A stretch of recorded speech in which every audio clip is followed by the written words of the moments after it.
الحمد لله نحمده ونستعينه ونستغفره ونؤمن به ونتوكل عليه ونعوذ بالله من شرور أنفسنا ومن سيئات أعمالنا من يهده الله فلا مضل له ومن يضلله فلا هادي له ونشهد أن لا إله إلا الله وحده لا شريك له ونشهد أن سيدنا ومولانا محمدًا عبده ورسوله صلى الله عليه وعلى آله وأصحابه وبارك وسلم أما بعد فأعوذ بالله من الشيطان الرجيم بسم الله الرحمن الرحيم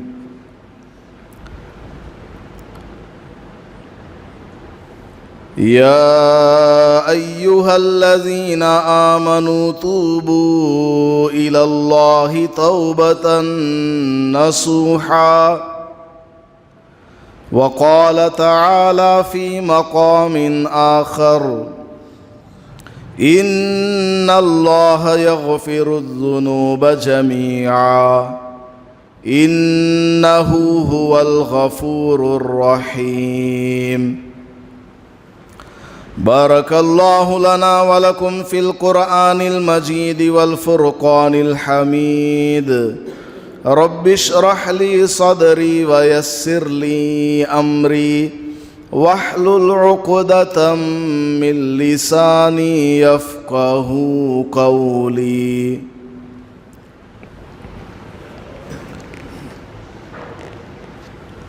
معزز سامعین کرام، ماہ شعبان چل رہا ہے اور اگلی جمعہ کو شب برات آنے والی ہے، جو کہ ایک فضیلت والی رات ہے، جس میں اللہ تبارک و تعالی بے شمار گنہگاروں کی بخشش فرما دیتا ہے، چاہے انسان نے کتنا ہی بڑا گناہ کیوں نہ کیا ہو، اگر وہ سچے دل سے توبہ اور استغفار کر لیتا ہے اور آئندہ کے لیے نہ کرنے کا عزم مصمم یعنی پکا ارادہ کر لیتا ہے، تو اللہ پاک اس بڑے گنہگار کی بھی بخشش فرما دیتا ہے۔ بعض ایسے گناہ ہیں جن کو رسول اکرم صلی اللہ علیہ وسلم نے بیان فرمایا ہے کہ اگر کوئی آدمی ان گناہوں میں مبتلا ہو اور یہ برکت والی رات آ گئی یعنی شب برات، پھر بھی اس نے اس گناہ سے توبہ اور استغفار نہیں کیا، تو اتنی بڑی مغفرت والی رات میں بھی اس گنہگار کی بخشش اور مغفرت نہیں ہوگی۔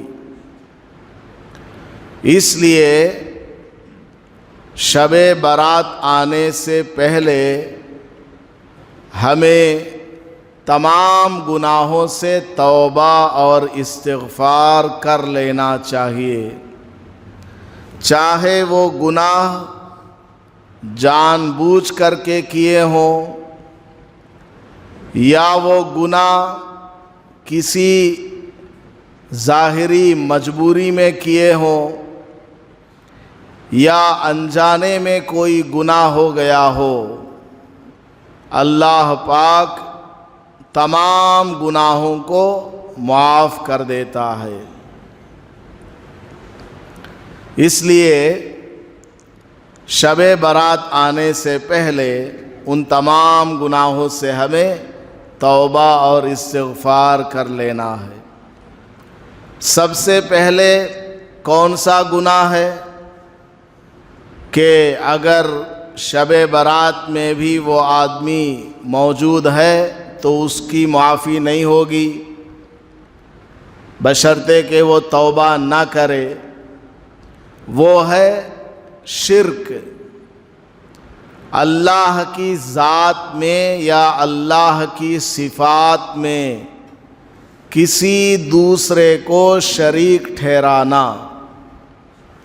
یعنی جس طرح اللہ تعالی اولاد دینے والا ہے، اسی طرح فلاں بت یا فلاں کوئی پتھر یا فلاں کوئی درخت یا فلاں کوئی بابا اولاد دینے والا ہے، یہ عقیدہ جس آدمی کے دل میں ہو تو وہ مشرک ہے، شرک کرنے والا ہے۔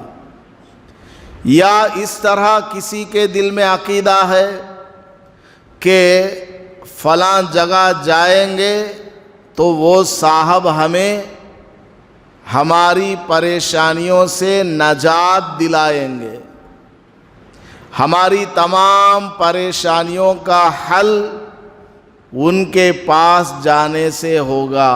ایک تو ہے ظاہری حل، آپ کو کوئی مسئلہ سمجھ میں نہیں آ رہا ہے، کوئی انجینئرنگ کا کام ہے سمجھ میں نہیں آ رہا ہے، یہ مسئلہ کیسے حل ہوگا؟ جو پڑھا لکھا ہوگا اس کے پاس آپ چلے گئے، وہ آپ کا وہ مسئلہ حل کر دے گا۔ تو ظاہری اسباب کے ذریعے جو آدمی کسی کی مدد کرتا ہے وہ یہاں مراد نہیں ہے، بلکہ غیبی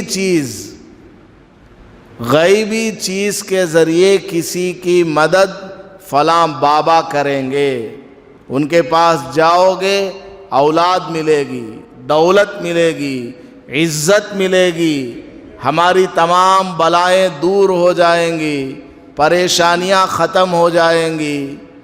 اس طرح کا عقیدہ رکھنا یہ شرک کہلاتا ہے، یہ شرک اکبر ہے۔ اللہ کی ذات اور اس کی صفات میں کسی دوسرے کو شریک ٹھہرانا کہ فلاں بزرگ بھی، فلاں پتھر والے بھی، فلاں درگاہ والے بھی یہ کام کر سکتے ہیں، ایسا عقیدہ رکھنا یہ شرک ہے۔ اللہ تعالی حاضر و ناظر ہے، ہر چیز کو دیکھنے والا، ہر چیز کی خبر رکھنے والا۔ اب کوئی عقیدہ رکھتا ہے کہ فلاں بزرگ بھی حاضر و ناظر ہے، وہ مختار کل ہے، مشکل کشا ہے، یا کسی ولی کے بارے میں عقیدہ رکھے یا کسی پیغمبر کے بارے میں اس طرح کا عقیدہ رکھے، وہ شرک میں ہے۔ تو شرک جیسی برائی سے توبہ کر لینا چاہیے۔ یہ اتنا بڑا گناہ ہے کہ اگر توبہ کیے بغیر مر گیا تو ہمیشہ کے لیے وہ جہنم میں رہے گا، چند دنوں کے لیے نہیں، چند سال کے لیے نہیں، چند 100 سال کے لیے بھی نہیں، ہمیشہ کے لیے وہ جہنم میں رہے گا، کیونکہ وہ بے ایمان مرا ہے۔ مرنے کے بعد جنت جو ملے گی ایمان کی بدولت ہی ملے گی۔ اگر شرک کی حالت میں یا کفر کی حالت میں کوئی مرا تو آخرت میں اس کو رتی کے برابر کچھ نہیں ملنے والا ہے۔ بہرحال اگر کوئی آدمی شرک میں مبتلا ہے تو اس کو چاہیے کہ وہ توبہ اور استغفار کر لے، معافی مانگ لے، اپنا عقیدہ درست کر لے کہ کرنے والی ذات، اولاد دینے والی ذات، زندگی اور موت، تمام چیزوں کو قدرت میں رکھنے والی ذات ایک اللہ کی ہے۔ اللہ ہی سب کچھ کرنے والا ہے۔ اور دوسرا بڑا گناہ کہ اگر کوئی بندہ اس میں مبتلا ہے، شب برات آ گئی تو بھی اس کی مغفرت نہیں ہوگی، بشرطے کہ وہ توبہ نہ کر لے۔ توبہ کر لے گا، امید ہے کہ اس کی بخشش ہو جائے گی۔ وہ دوسرا بڑا گناہ کون سا ہے؟ ماں باپ کی نافرمانی کرنا، والدین کی بات نہ ماننا، جو بات ماننے کے لائق ہے اس کو بھی نہ ماننا، یہ بہت بڑا گناہ ہے۔ قرآن کریم میں اللہ پاک نے متعدد جگہ اپنی عبادت کے ساتھ ماں باپ کی فرما برداری کا ذکر فرمایا ہے کہ میری عبادت کرو اور ماں باپ کی فرما برداری کرو، یعنی ماں باپ کی بات مان کر کے چلو، ان کی خدمت کرو، ان کے قدموں تلے جنت ہے۔ باپ جنت کے بہترین دروازوں میں سے ایک دروازہ ہے، ان کو راضی کر لو۔ ماں باپ کی ہر بات نہیں مانی جائے گی۔ ماں باپ اگر کسی ایسے کام کو کرنے کہیں جس کام سے اللہ اور اس کے رسول صلی اللہ علیہ وسلم ناراض ہوتے ہوں، وہ کام کرنے کی ضرورت نہیں ہے۔ پیار و محبت کے ساتھ ماں باپ کو سمجھانا ہے کہ دیکھیے آپ ہمارے ماں باپ ہیں، والدین ہیں، لیکن اللہ سے بڑے نہیں ہیں، رسول اللہ سے آپ بڑے نہیں ہیں، لہٰذا پہلے ان کا حکم مانا جائے گا، بعد میں ماں باپ کا حکم مانا جائے گا، جبکہ ماں باپ کا حکم اللہ کے حکم کے خلاف نہ ہو۔ اگر ماں باپ کا حکم اللہ کے حکم کے خلاف ہے تو پھر ماں باپ کی بات بالکل نہیں مانی جائے گی، پیار و محبت سے اس کو منع کر دیا جائے گا۔ تو بہرحال ماں باپ کی نافرمانی کرنا یہ بہت بڑا گناہ ہے۔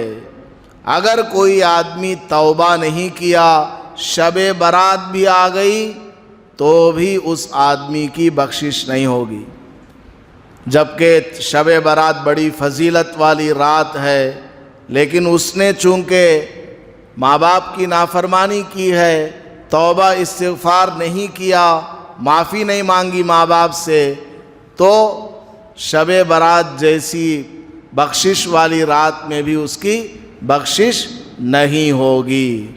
اس لیے اگر کوئی ماں باپ کو ستایا ہو تو ابھی سے معافی مانگ لے، اور معافی مانگنے کے لیے شب برات تک انتظار کرنا یہ بھی ہماری بیوقوفی ہے۔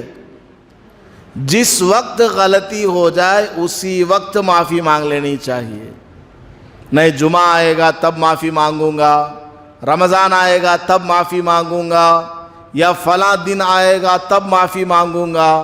فلاں دن تک ہم زندہ رہے نہ رہے کس کو معلوم ہے؟ اس لیے توبہ کرنے کے لیے، معافی مانگنے کے لیے آئندہ وقت پر نہیں ٹالنا چاہیے۔ فوراً جب بھی احساس ہو جائے کہ مجھ سے غلطی ہوئی ہے، فوراً توبہ کر لینا چاہیے۔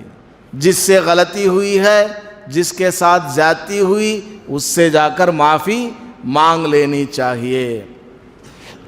اور تیسرا آدمی جس کی بخشش شب برات جیسی رات میں بھی نہیں ہوتی، وہ کون ہے؟ کینہ رکھنے والا، بغض رکھنے والا۔ کینہ اور بغض کس کو کہتے ہیں؟ کسی آدمی سے ناراض ہو گیا، کوئی بات ہو گئی تھی، ناراض ہو گیا، جس کی وجہ سے دل میں ایک اس غصے کی وجہ سے ایک اثر پیدا ہو گیا، اس آدمی کے بارے میں ایک خیال دل کے اندر آ گیا، اور سامنے والے کو نقصان پہنچانے کی طاقت اس کے پاس نہیں ہے۔ جس سے غصہ ہوا ہے اس کو یہ کچھ کرنے کی طاقت نہیں رکھتا، تو کیا کرتا ہے؟ دل کے اندر ہی کوڑھتا رہتا ہے کہ یہ بڑا خراب ہے، فلاں ہے، فلاں ہے۔ تو یہ جو کیفیت ہے کہ سامنے والے کو کچھ کرنے کی طاقت نہ ہو اور اس سے غصہ ہو اور دل کے اندر اس کو نقصان پہنچانے کے لیے کوئی خیال آتا ہو، اسی کا نام کینہ ہے۔ اسی کو کیا بولتے ہیں؟ بغض بولتے ہیں، بغض۔ علماء فرماتے ہیں اونٹ جو ہے بڑا کینہ پرور جانور ہے۔ اونٹ، اگر مالک نے کبھی اونٹ کو ستایا، مارا، پیٹا یا زیادہ اس سے کام لے لیا تو وہ اس بات کو دل میں رکھا رہتا ہے۔ اونٹ، کبھی اونٹ کو موقع مل گیا اور اس کا منہ کھلا ہوا ہے، رسی وغیرہ نہیں ہے، تو وہ مالک کا جو سر ہے، کھوپڑی، اسی کو اپنے جبڑوں سے پکڑ کر کے اکھاڑ دیتا ہے۔ اتنی طاقت اونٹ کے اندر ہے۔ یا لات مارے گا، اکثر وہ منہ سے ہی حملہ کرنے کی کوشش کرتا ہے۔ کئی سال کی بات بھی اونٹ اپنے دل میں رکھا رہتا ہے، تو وہ کینہ ہے کہ اس کو کچھ کرنا ہے۔ اس ارادے سے دل کے اندر جو بات ہوتی ہے اسی کو کینہ بولتے ہیں۔ تو بہرحال جو مسلمان کسی مسلمان کے بارے میں دل میں کینہ رکھتا ہے، یعنی اس کو نقصان پہنچانے کے لیے دل میں کوئی بات رکھتا ہے، اگر اس نے توبہ اور استغفار نہیں کیا، شب برات بھی چاہے آ جائے، اس کی بخشش اور اس کی مغفرت نہیں ہوتی ہے۔ اور کینہ یہ بہت ساری برائیوں کی جڑ ہے۔ یہ عادت اتنی بری عادت ہے، حضرت امام غزالی رحمۃ اللہ علیہ فرماتے ہیں کہ جو آدمی کینہ رکھتا ہے وہ آدمی تقریباً 8 اور گناہوں میں مبتلا ہو جاتا ہے۔ کینہ رکھے گا تو کیا ہوگا؟ حسد کی بیماری پیدا ہوگی۔ حسد کیا ہے؟ اس کے پاس جو مال و دولت ہے ختم ہو جائے، یہ ہے حسد۔ اس کے پاس جتنی بھی دولت ہے وہ سب ختم ہو جائے۔ اس کے علاوہ بد کلامی، کیونکہ جس آدمی سے اس کو نفرت ہے، دل کے اندر کینہ ہے، اس سے یہ بات کرے گا تو اچھا نہیں بات کرے گا، بد کلامی کرے گا، زبان سے جھوٹ بھی بولے گا اس کے بارے میں، غیبت بھی کرے گا، اور گری ہوئی نگاہوں سے اس کو دیکھے گا، حقارت کی نگاہ سے اس کو دیکھے گا۔ اس کے علاوہ کبھی موقع ملے تو لڑائی جھگڑا، ان تمام برائیوں میں وہ مبتلا ہو جائے گا۔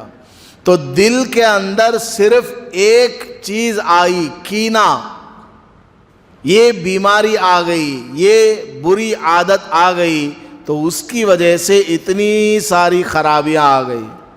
اس لیے علماء کرام فرماتے ہیں اگر کسی نے آپ کو ستایا ہو، تنگ کیا ہو، یا آپ کو کسی سے غصہ ہو گیا ہو، آپ کیا کرو؟ چھوڑ دو، اس کو معاف کر دو، بھول جاؤ، اس کو دماغ سے نکال دینا ہے۔ اگر اس کو دماغ سے نہیں نکالیں گے تو کیا ہوگا؟ دل کے اندر وہ جو کینہ ہے اس کی وجہ سے اور کئی ساری برائیوں میں آدمی مبتلا ہو جائے گا۔ اس لیے جس کسی سے آپ ناراض ہو گئے، جس سے آپ کو غصہ آیا، اس کو ذہن سے نکال دینا، معاف کر دینا چاہیے۔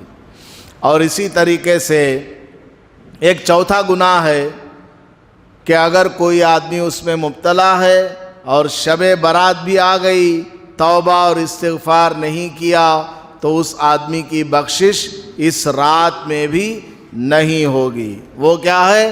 شراب نوشی، شراب پینا۔ یہ شراب ام الخبائث ہے، تمام گناہوں کا جڑ ہے۔ شراب تمام برائیوں کی جڑ ہے، یہ بری عادت ہے۔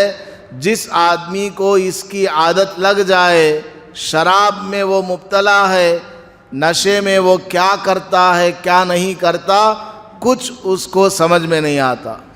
آپ اخبارات میں دیکھتے رہتے ہیں، نیوز وغیرہ میں آتا رہتا ہے کہ نشے کی حالت میں فلاں نے اپنی بیوی کو قتل کر دیا، اپنے بچوں کو مار دیا، یا پھر ماں باپ کو قتل کر دیا ہے، یا خود ہی تالاب میں ڈوب کر کے مر گیا ہے، ایکسیڈنٹ کر دیا ہے، یا خود ہی کا ایکسیڈنٹ ہو گیا۔ شراب کے نشے میں آدمی کیا کرتا ہے کیا نہیں کرتا کچھ پتہ نہیں چلتا ہے، اس لیے شراب سے بچنا چاہیے۔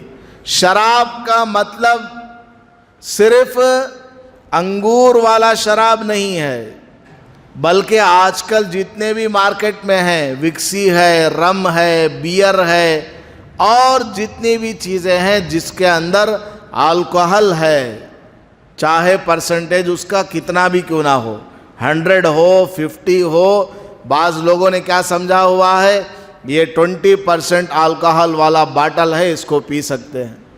حتیٰ کہ عرب ممالک کے اندر بھی یہ شراب آ گیا ہے، لیکن اس میں لکھا ہے فری فرام الکحل، بعض میں لکھا ہے 5%، کسی میں لکھا ہے 10%۔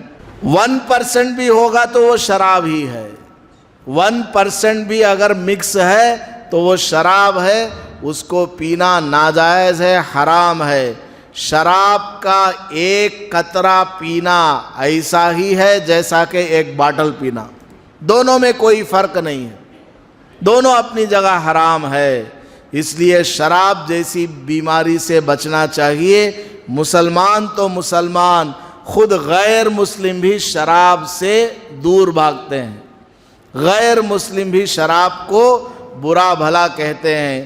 ہم تو قرآن پڑھنے والے ہیں، نماز پڑھنے والے ہیں، اللہ اور اس کے رسول صلی اللہ علیہ وسلم کی بات ماننے والے ہیں، ہمیں کس قدر شراب سے دور رہنا چاہیے۔ لیکن افسوس کی بات یہ ہے، ہمارے مسلمانوں میں بے شمار لوگ شراب کی بیماری میں مبتلا ہیں۔ نوجوان اسکول کے اندر، کالج کے اندر پارٹیاں کرتے ہیں، اس میں پہلی دفعہ بیئر وغیرہ پیتے ہیں، پھر دھیرے دھیرے وہ نشہ چڑھ جاتا ہے۔ شروع میں فری فرام الکحل ڈرنکس پیتے ہیں، بعد میں بیئر پینے لگتے ہیں کہ کچھ باڑی بن جائے گی، کچھ خوبصورتی آ جائے گی، جم جا رہا ہوں، یہ ہے وہ ہے۔ اس کے بعد دھیرے دھیرے کیا ہو جائے گا، نشاور بن جائے گا۔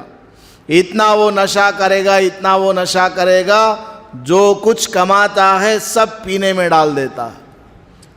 صبح سے شام تک کمایا، 3-4 باٹل لے کر پی کر سو گیا، نہ بیوی کی کوئی خبر ہے، نہ بچوں کی کوئی خبر ہے، نہ گھر کا کرایہ دیتا ہے، نہ راشن ہے، کچھ بھی نہیں ہے، کہیں اور جانے کی ضرورت نہیں ہے۔ ہمارے ہی محلے میں، آپ کے اڑوس پڑوس میں ایسے مسلمان نوجوان آپ کو ملیں گے جو اپنی ماں کو ستا رہے ہیں، باپ کو ستا رہے ہیں، بیوی کو ستا رہے ہیں، بچوں کو ستا رہے ہیں۔ ہماری ذمہ داری ہے کہ اگر اس طرح کے نوجوان محلوں میں ہیں، ان کو باضابطہ پکڑا جائے، باضابطہ ان کو الگ سے مسجد کو لا کر کے یا کسی جگہ بٹھا کر کے ان کا نشہ اتروا کر کے ان کو سمجھایا جائے، زندگی کیا ہے، بیوی کیا ہے، ماں کیا ہے، باپ کیا ہے، تم انسان ہو، کوئی جانور نہیں ہو، تمہارے اوپر بھی کچھ ذمہ داریاں ہیں۔ اس طرح ان کو موٹیویٹ کرنا، سمجھانا اور اس کی نگرانی کرنا۔ اگر کام وغیرہ میں وہ نہیں جاتا، 4-5 آدمی مل کر اس کو کام پہ لگانا، اس طرح کریں گے تو انشاءاللہ یہ جتنے نوجوان آلتو فالتو گھومتے پھرتے ہیں شراب پیتے ہوئے، ان میں سے کم چند لوگ تو شراب کی برائی سے بچ جائیں گے۔ بہت سارے لوگوں نے شراب کو چھوڑ بھی دیا ہے اور بہت سارے لوگ ابھی لگے ہوئے ہیں، لگتے جا رہے ہیں۔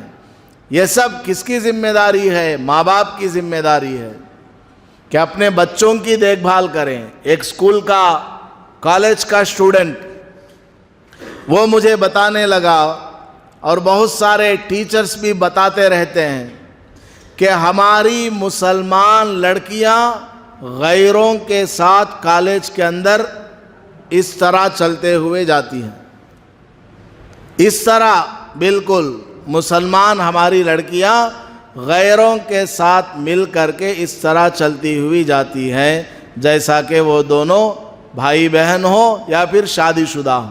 کتنی بڑی برائی ہے یہ۔ کالج کے اسٹوڈنٹس آ کر کے بتاتے ہیں، انٹرول کے موقع پر، کھانا پینے کے موقع پر جب موقع ملتا ہے یہ اس کو کھلا رہا ہے، وہ اس کو کھلا رہی ہے، غیر وہ بھی نامحرم ہو وہ بھی غلط ہے۔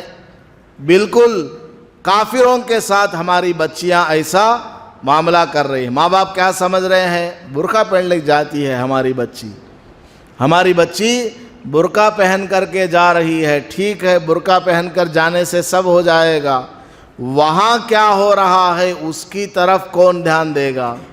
اس کی طرف توجہ کون دے گا؟ اس کی نگرانی کون کرے گا؟ کبھی کالج گئے آپ لوگ کہ ہماری بہن پڑھ رہی ہے، جا کر کے چند نوجوانوں سے پوچھوں، لڑکوں سے اور ان کی سہیلیوں سے معلوم کروں، ٹیچر سے پوچھوں، جس جگہ ایک کھانا پینا کرتی ہے وہاں ماحول کیسا رہتا ہے؟ کسی نے اس کی طرف دھیان دیا؟ کوئی دھیان نہیں ہے۔ اب جو ماحول آ رہا ہے نا، یہ ہمارے بچوں کے ایمان کو، اسلام کو، ان کی زندگی کو تباہ کرنے والا ماحول آ رہا ہے۔ ایسے ایسے سبجیکٹس آنے والے ہیں کہ آدمی ان کو پڑھے گا تو اس کا دماغ خراب ہو جائے گا۔ سب کفر اور شرک پر مشتمل لیسنز آ رہے ہیں۔ باضابطہ مسلمان بچے کو اس لیسن کا جواب لکھنا ہوگا۔ کافروں کے بتوں کے بارے میں پوچھا جائے گا کہ یہ کس کا بت ہے، یہ کیا کیا فائدہ دیتا ہے، what are the uses of praying this god, which is the tree which should be worshipped۔ اس طرح کے سوالات ہیں۔ میاس کے اندر، میاس تو دماغ والا کام ہے، ملٹیپلیکیشن، ایڈیشن، سبٹریکشن، یہ سب چیزیں اس کے اندر ہوتی ہیں، لیکن میاس کے اندر بھی ایسی چیزوں کو لے کر کے آ رہے ہیں جس سے ہمارے مسلمان بچوں اور بچیوں کا ایمان تباہ ہونے والا ہے، بالکل تباہ و برباد ہونے والا ہے۔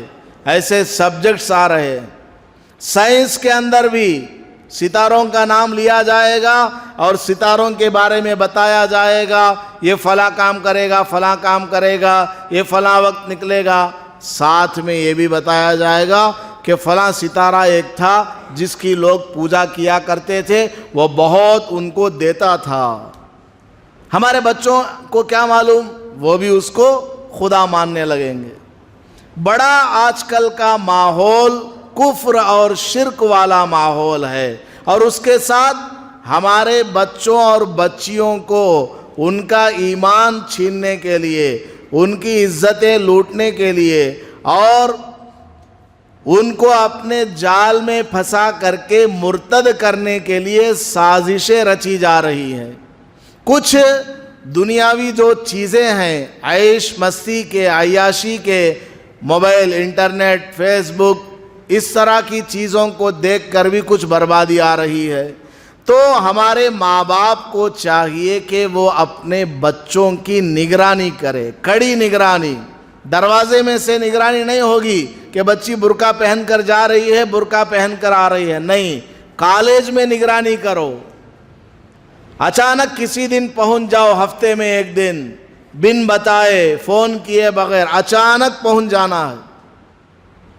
جا کر کے چیک کرنا ہے کہ کہاں بیٹھی ہوئی ہے, کہاں کھا رہی ہے, کس کے ساتھ بیٹھی ہوئی ہے. اچانک اس کے سارے نوٹ بکس لے کر کے بیٹھ جانا, ایک ایک پیج دیکھنا, کس کا فون نمبر ہے, کس کا نہیں, موبائل لے کر کے بیٹھ جانا, کیا ہے, کس کو میسیج بھیج رہی ہے, کس سے بات چیت ہو رہی ہے. آدمی اگر کرے گا تو کچھ نہ کچھ تو ایمان ہماری بچیوں کا بچے گا, ورنہ خون کے آنسو رونے پڑیں گے. جب بچی ہاتھ سے نکل جائے گی خون کے آنسو رونے پڑیں گے.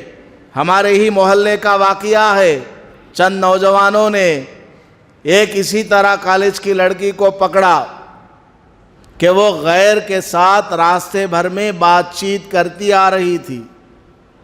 اس کو پکڑ کر کے سمجھایا, بولتی تم نہ کیا بھیا میں کہاں گئی تو, تم نہ کیا میں کہاں گئی تو. اس طرح وہ بول رہی ہے, ڈیر اینڈ ڈیش ہو رہی ہے بچیاں. وجہ کیا؟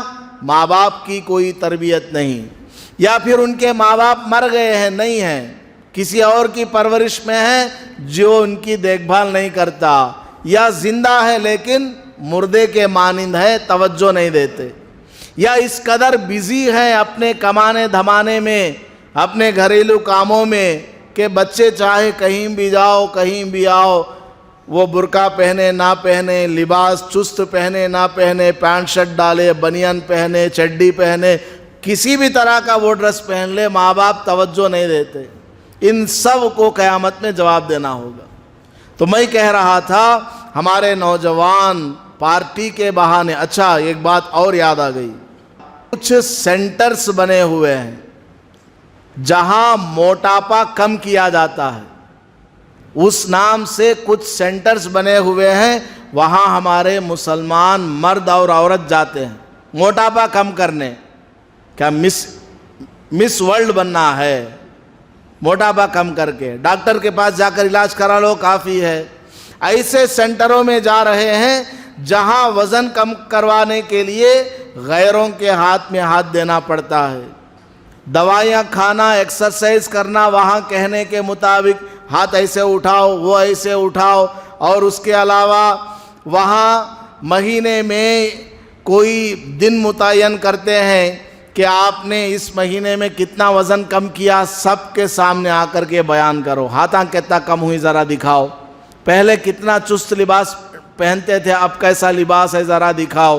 اور اسی طریقے سے بلیک ڈریس پہن کر کے آنا فلاں دن, everything should be black. سر کے اوپر جو پن لگاتے ہیں وہ بھی بلیک ہونا, چپل بھی, ساکس بھی, برقع بھی, اندر کا ڈریس بھی. جس کے اندر سب سے زیادہ بلیک ڈریس ہوگا اس کو پرائز دیا جائے گا. میں ایک بلیک کلر مثال میں بتا رہا ہوں. اس طرح کے وہ کمپٹیشن کنڈکٹ کرتے ہیں. ہمارے مسلمان مرد اپنی بیویوں کو لے کر جا رہے ہیں, یا چھوڑ کر کے آ رہے ہیں, یا وہ خود جا کر کے آ رہی ہے. اس کے علاوہ سال میں ایک مرتبہ کوئی فنکشن مناتے ہیں, اس میں میوزک وغیرہ بھی ہوتا ہے اور ڈانس وغیرہ بھی ہوتا ہے. ہمارے مسلمان عورتیں وہ جا کر کے وہاں ڈانس بھی کر رہی. ایک صاحب نے باضابطہ مجھے آدھا گھنٹہ سنایا پورا قصہ. تو اسی طرح کے کام ہو رہے ہیں. ہم کہاں سو رہے ہیں, ہم کہاں سو رہے ہیں, کس گمان میں ہیں. اب آپ کہیں کہ فلاں جگہ فلاں حکومت جیت گئی ہے, دوبارہ فلاں کی حکومت بن گئی ہے, کیوں نہیں بنے گی؟ بنے گی ضرور. جب ہمارے کام اچھے نہیں, نیچے سے جانے والا عمل اوپر اچھا نہیں ہوگا تو اوپر سے آنے والا فیصلہ بھی اچھا نہیں ہوگا. آپ رات میں تجوری میں 100 روپے کا نوٹ رکھے, صبح اٹھ کر کھول کے دیکھیں گے تو کیا 2000 کا نوٹ نکلے گا؟ نہیں نکلے گا. 100 ڈالا تو 100 ہی آئے گا. تو ہمارا عمل جیسا اوپر کو جا رہا ہے, فیصلے اوپر سے ویسے ہی آ رہے ہیں نہیں, آتے ہی رہیں گے. اس لیے ہمیں 24 گھنٹے والی اپنی زندگی اور اپنے گھر والوں کی زندگی کا خیال رکھنا ضروری ہے. ساری دنیا کو چھوڑیے, انہیں کیسا انہیں کیسا, بازو والے ایسے, انہوں سب کو چھوڑو, تم کیسے ہو, تمہاری بچی کیسی ہے, تمہارا بچہ کتنا پڑھتا ہے, کیا پڑھ کر کے آیا, کہاں کام کرنے جا رہا ہے, کیا نہیں, یہ دیکھو. پہلے سب سے پہلے اپنا اور اپنے گھر کا جائزہ لینا چاہیے, ورنہ پھر وقت نہیں رہے گا, ہاتھ سے سب کچھ صاف ہو جائے گا اور خون کے آنسو رونے کے سوا کچھ بھی نہیں رہے گا. تو میں یہ عرض کر رہا تھا کہ جو شب برات ہے اس میں شراب پینے والے کی بھی بخشش نہیں ہوتی. ہاں اگر وہ توبہ کر لیتا ہے کہ آج کے بعد نہیں پیوں گا, امید ہے کہ اس کی بخشش ہو جائے, اس کے گناہوں کو اللہ تعالیٰ معاف کر لے. اور آخر میں بتاتا ایک اور بات بتا دیتا ہوں, میری ذمہ داری ہے بولنا, میری ذمہ داری, ہر مولوی کی, ہر عالم دین کی ذمہ داری ہے کہ وہ پیار و محبت کے ساتھ, سنجیدگی کے ساتھ لوگوں کو مسئلہ بتائے تاکہ وہ سمجھ لیں. باقی ان کی مرضی ہے. وہ مسئلہ کیا ہے؟ شب برات میں انفرادی طور پر جاگنا, عبادت کرنا, یہ حکم ہے. اجتماعی طور پر جاگنا, اجتماعی طور پر نمازیں وغیرہ پڑھنا, یہ سب نہیں ہے. انفرادی طور پر شب برات میں تھوڑا بہت بیان ہوتا ہے, اس کے بعد میں آپ لوگ نماز پڑھ لیں, الگ الگ پڑھ لیں. لوگ کیا سمجھتے ہیں, مسجد ہی میں آ کر کے پڑھنا ضروری ہے سمجھتے ہیں. ایسا نہیں ہے, بلکہ گھروں میں جا کر کے پڑھیں, اپنے گھر کو آباد کریں, گھر میں جا کر کے پڑھیں تو وہاں گھر میں بھی برکت آئے گی. مسجد تو صرف فرض نماز پڑھنے کے لیے ہے, سنتیں وغیرہ گھر میں پڑھ کر کے آنا چاہیے. تو میں آپ کو یہ نہیں بول رہا ہوں کہ آپ لوگ مسجد میں نماز نہ پڑھو, نہیں, مسجد میں اس رات میں عبادت کرنے کو ضروری نہ سمجھیے. مسجد میں سب مل کر کے عبادت کرنا یہی طریقہ ہے, یہ غلط ہے. اصل طریقہ کیا؟ انفرادی طور پر انڈیویجولی عبادت کرنا ہے. مسجد میں کرنا چاہیں مسجد میں کریں, گھر میں کرنا چاہیں گھر میں کریں, اور گھر میں کرنا یہ افضل ہے. جیسے پورے سال آپ گھر میں تہجد وغیرہ کرتے ہیں اور عبادت وغیرہ پڑھتے ہیں, کرتے ہیں. اور اس رات میں مسجد میں پوری رات جاگنے سے کیا ہوتا ہے, عبادت کم ہوتی ہے, غیبتیں زیادہ ہوتی ہیں. چائے وغیرہ کا انتظام کرنا بھی مناسب نہیں ہے. چائے ہے, بوندی ہے, یہ سب مناسب نہیں. صرف تھوڑی دیر بیان ہو گیا, سن لیے, سب اپنا گھروں کو چلے گئے. ورنہ کیا ہوگا, چائے پینے کے لیے 10 آدمی باہر کھڑے ہیں, 20 آدمی باہر کھڑے ہیں, اس میں جھگڑے ہو رہے ہیں, منجے دیا, اسے نہیں دیا. اور اس کے علاوہ چائے پینے ہی میں لوگ لگے ہوئے ہیں, عبادت وغیرہ کچھ نہیں کر رہے ہیں. اس کے علاوہ اور بھی آج کل کتنے سارے فتنے ہیں, سب منہ کھولے ہوئے ہیں. کوئی موقع ملے تو مسلمان کے اوپر الزام لگائے. ہمارے نوجوان بھی بڑے کنتری ہے, خراب ہے. محلوں میں رات بھر گاڑیاں چلاتے گھومتے پھرتے ہیں, اس کو پتھر مار دیا, اس کو کنکر مار دیا, کسی کا بیل دبا دیا, کہیں اسٹریٹ لائٹ کو پھوڑ دیا, اور سڑکوں میں 100 میں گاڑیاں چلا رہے ہیں رات میں, اور قبرستان میں بھی گاڑیاں خوب تیز چلا کر کے پہنچ رہے ہیں. یہ سب کیا ہے؟ یہ دین ہے کیا؟ یہ قرآن میں لکھا ہوا ہے, حدیث میں لکھا ہوا ہے؟ بالکل بھی نہیں. اس رات میں عبادت کرنا اتنا بتایا گیا ہے بس. اس لیے جو حضرات اس رات میں عبادت کرنا چاہیں, افضل اور بہتر طریقہ کیا؟ اپنے گھر میں عبادت کریں. اللہ پاک ہمیں شب برات آنے سے پہلے توبہ اور استغفار کرنے کی توفیق نصیب فرمائے, اور تمام برائیوں سے بچنے کی توفیق عطا فرمائے. آمین. وآخر دعوانا ان الحمدللہ رب العالمین. ویڈیو کے نیچے سبسکرائب کے بٹن پہ کلک کریں, بیل کے آئیکن پہ کلک کیجئے تاکہ ہر نئی ویڈیو کی نوٹیفیکیشن آپ کو مل جائے.